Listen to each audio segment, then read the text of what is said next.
ये बाकी सारा पानी जो तुम वेद ये सारा भी बारिश है, क्योंकि मेरा क्यारे क्यों सुक गया, ये पानी लुड़िया इन्हें पहले क्यारे टप गए जो पहले पानी ना जो तुम कट भी कर कोई पानी दिल लुड़ा है, क्योंकि ये साइड सारियां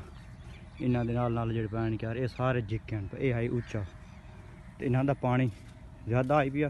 तो लुड़िया तो पर सारा अगे मुड़ा सारे च पारी मौसम खराब है, मोटर कौन चलाए, बाकी तो वेखो थोड़ा थोड़ा पानी क्यारे वाला है, बाकी दांज माशाल्लाह बड़ा ज़बरदस्त भी है। ये पानी इन्ना पिछले 2 घर का आया सारा ये मेरे घर का भी पानी इसे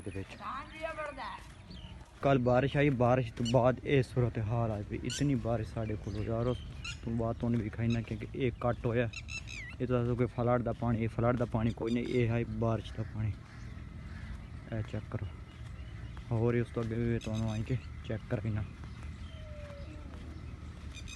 ये पानी किदू आया हूँ जो घर सोचन आया इन्हें जी गली को गली के पानी निकलिया तो इस धांज चूँ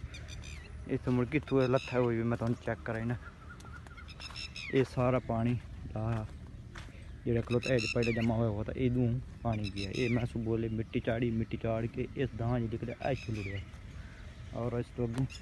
ये काट वे और इस तो अगू तो मैं होर ही काटी भी खाई ना जोड़ा पानी इत्थे आया कल बारिश का पिया ऐ चेक करो,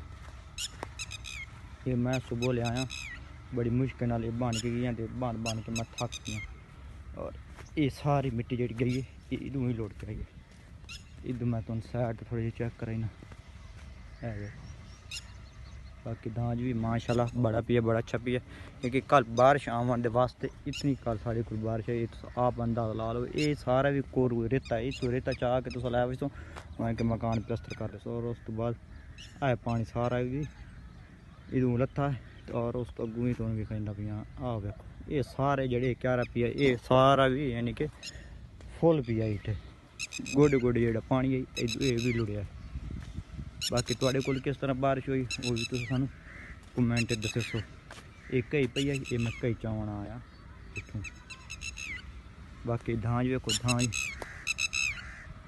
किस तरह पी है, ये अस लवाया एक दाना हूँ माशाल्लाह